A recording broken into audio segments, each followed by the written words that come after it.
A standard feature on the Quadrant 5300 is the central lubrication system. It keeps the main components of the baler, such as the rotor, feed rake, plunger, and knotters, lubricated at all times.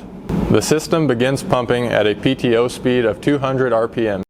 The pumping interval can be adjusted on the communicator between a pause setting of 2 and 10 minutes. If set at 2 minutes, what this means is that there's a 2-minute pause between each pumping cycle.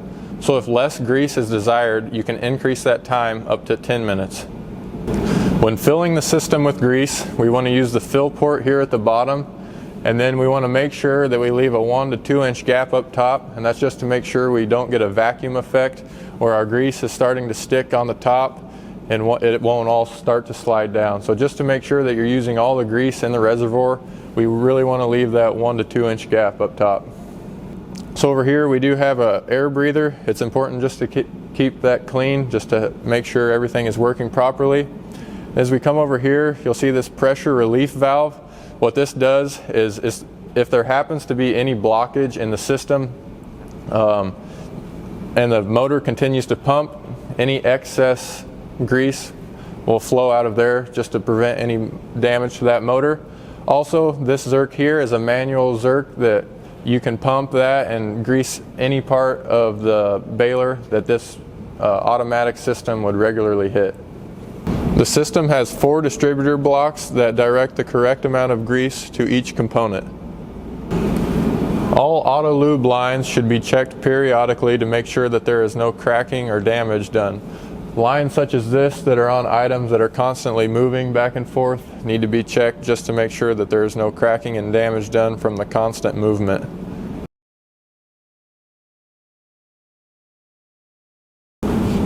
There are lubrication intervals of 10 hours, 50 hours, 100 hours, and 250 hours.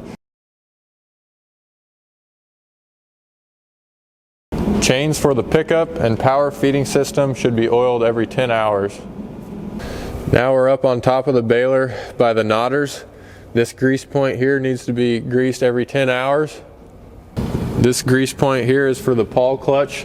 This is a very important one that needs to be hit at least every 10 hours.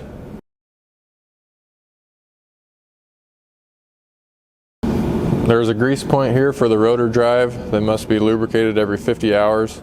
Look for the cap. Manual grease points such as these are indicated by a yellow decal.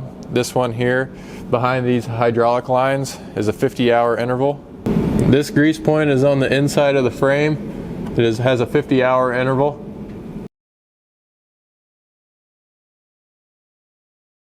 Every 100 hours, the pickup drive needs to be greased. On all axles on both sides, you'll find this yellow sticker indicating a grease point for a 100-hour interval. The clutch on the pickup should be greased every 250 hours.